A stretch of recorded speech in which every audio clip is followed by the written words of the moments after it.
अस्सलाम वालेकुम YouTube family, प्यारे बहन भाई, कैसे हैं आप सब। अल्लाह का लाख लाख शुक्र है कि हम लोग भी ठीक ठाक हैं। आई होप कि आप लोग भी ठीक होंगे और अल्लाह ताला ऐसे ही सलामत रखे आप सबको। तो ये हम लोग बैठे हुए हैं यहाँ बाहर सहन में, क्योंकि बाहर ज़रा वो दरख्तों के साए के नीचे बहुत ही सुकून सा मिलता है दोपहर में, तो इसलिए दरख्तों का साया है यहाँ पर, इतनी गर्मी भी नहीं फ़ील होती। घर में सहन होना या सहन में दरख्त या किसी और चीज़ का साया होना, ये भी अल्लाह की बहुत बड़ी नेमत है। तो इससे कुछ साल पहले नहीं था सहन में कोई भी दरख्त वगैरह, तो तब बहुत ज़्यादा गर्मी होती थी, बहुत ज़्यादा गर्मी। तो ऐसे ना जान निकलती थी गर्मी से। तो अब माशाल्लाह से ये 3-4 दरख्त लगे हुए हैं जिनका बहुत ही फ़ायदा है। तो सुकून से जो है ना हम लोग दरख्तों के नीचे बैठ जाते हैं आराम से और अपना टाइम निकाल लेते हैं। फिर शाम को फिर छाँव आ जाती है साइड से, तो वहाँ पर आ जाते हैं। तो ये लाइट गई हुई थी तो सबको बड़ी गर्मी फ़ील हो रही थी, तो मैं इसे पंखे के साथ हवा दे रही थी। तो इसलिए हम लोग ये भी बाहर ही है, बाहर सहन में ही बैठे हुए हैं। इसका मूड भी थोड़ा सा ऑफ ऑफ लग रहा है, तो इसलिए मैं इसको हवा दे रही थी ताकि इसको ना गर्मी ना इतनी महसूस हो। थोड़ी देर तक लाइट आ जाएगी तो फिर पंखा वगैरह चला लेंगे। वैसे भी इसका सोने का भी टाइम हो रहा है, तो इसलिए तो मैं तो बस यही कहूँगी कि हमें हर हाल में खुश रहना चाहिए, चाहे हालात जैसे भी हों। जैसे भी अल्लाह पाक ने आपको हालात दिए हैं, आप उन हालात में खुश रहें। आप अमीर हैं, खाते पीते हैं, या गरीब हैं, या जैसे भी हैं, तो कोशिश ये करें कि खुश रहें। तो इसमें जो नंबर 1 पे जो बात आती है ना, वो यही है कि सबसे पहले अल्लाह का शुक्र अदा करना चाहिए हमें कि हम लोग मुसलमान हैं और मुसलमान घराने में पैदा हुए हैं। इसलिए अल्लाह का जितना हो सके शुक्र अदा करें, क्योंकि वी आर मुस्लिम।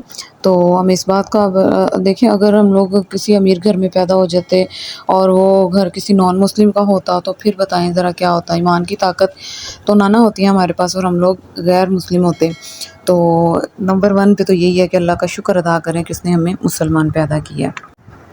तो नंबर 2 पर भी जो है वो अल्लाह ताला का शुक्र अदा करना चाहिए हमें फिर से, क्योंकि अगर हम ये सोचते हैं ना कि हम तो गरीब हैं, तो पहले हमें अपने ऊपर नज़र डालनी चाहिए कि और ये सोचना चाहिए कि हमारे पास कितनी नेमतें हैं जो एक अमीर के पास है। मसलन ये कि हम लोग देख सकते हैं, बोल सकते हैं, चलते फिरते हैं।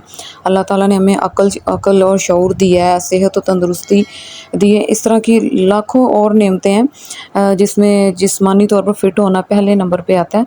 और अगर कोई बात नहीं, कभी कभी इंसान बीमार हो भी जाता है, तो उसमें भी इंसान का भला ही होता है।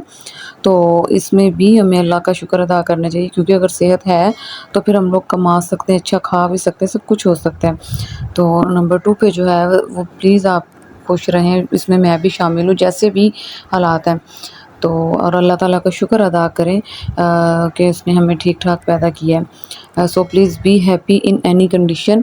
यही फार्मूला है एक कम बजट में या थोड़े गरीब घरों में खुश रहने का और खुशहाल रहने का। मुझे तो यही तरीका बेस्ट लगता है, क्योंकि अगर हम बैठे रहे सोचते रहे कि हमारे पास ये नहीं है, वो नहीं है, तो ऐसे तो हम लोग बहुत ही डिसहार्ड होंगे और बहुत ही पीछे रह जाएंगे ना। तो उससे बेहतर ये कि जो कुछ अल्लाह ने नवाजा है आपको, उसमें रहना, जीना और सब्र करना सीखें, क्योंकि सब्र बहुत बड़ी चीज़ है। एक ना एक दिन सब कुछ मिल ही जाता है, और वैसे भी मुसलमान की कोई दुआ रद्द नहीं की जाती। नंबर 3 पर जो है वो है जी माइकल जैक्सन का, तो नाम आपने सुना है। बहुत ही फेमस सिंगर है और वो एक गरीब ख़ानदान में पैदा हुआ था, और इसका एक जो जुमला था ना, वो ये था कि मैं गरीब घर में पैदा हुआ हूँ, लेकिन मैं गरीब मरूँगा नहीं। तो मैं उससे इंस्पायर नहीं हूँ, लेकिन मैं उसकी सोच से इत्तेफ़ाक नहीं करती, क्योंकि देखें फिर उसने कितना कमाया, अपना नाम भी कमाया, शोहरत भी, पैसा भी, सब कुछ, लेकिन क्या फ़र्क पड़ता है। फ़र्क है तो सिर्फ़ एक सोच है। जो मेरी सोच इससे थोड़ी अलग है, वो ये है कि अगर आपने अमीर या इतना कमाना है और फिर बाद में मर जाना है, मरना तो है, मर जाना है, मिट जाना है, तो क्या फ़ायदा। तो اتنا سب کچھ کرنے کے بعد بھی جو ہے وہ مر جانا ہے، ختم ہو جانا ہے، تو ٹھیک ہے آپ خوشحال رہنے کے لیے کمائیں، حلال کمائیں اور اللہ کو چیلنج نہیں کریں، کیونکہ ہم لوگ اللہ کی ذات کو چیلنج نہیں کر سکتے، ہم اس قابل نہیں ہیں، ہم لوگ اس کی مخلوق ہیں اور وہ ہمارا مالک ہے، وہ جو چاہے کر سکتا ہے۔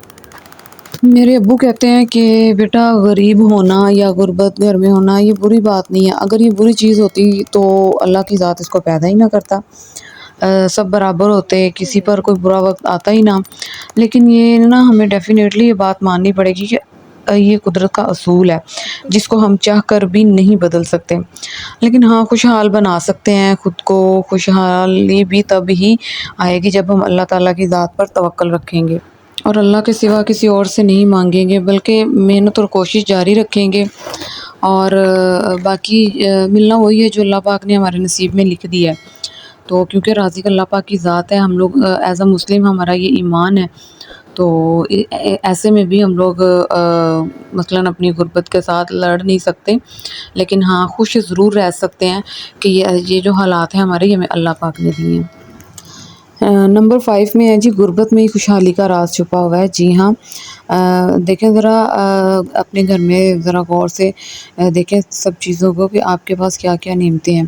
مثلاً آج کے دور میں اگر آپ کے پاس اپنا گھر ہے تو وہ بھی کسی نعمت سے کم نہیں ہے، اور اگر آپ رینٹ پہ رہ رہے ہیں اور رینٹ کا پیسے وغیرہ پے کرنے کے لیے آپ کے پاس ہیں اور دوسرے اخراجات بھی پورے ہو رہے ہیں، تو اس میں بھی اللہ کا شکر ادا کرنا چاہیے۔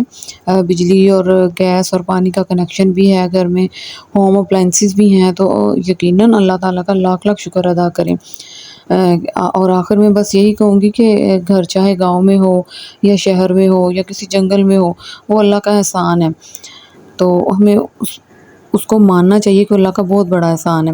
بس کرنا کیا ہے، ہمیں غربت سے لڑنا نہیں ہے اور خوشحالی سے جلنا بھی نہیں ہے، بلکہ غربت میں رہ کر ہی خوشحالی کو تلاش کرنا ہے اور خوشحالی والے کام جو ہیں وہ کرنے ہیں، مثلاً حلال وسائل جو ہیں وہ کمانے ہیں، اور جائز طریقے سے جو ہے وہ کام کرنا ہے، جیسے بھی آپ کر رہے جو بھی کر رہے ہو۔ تو پلیز پلیز پلیز خوش رہیں۔ اللہ حافظ۔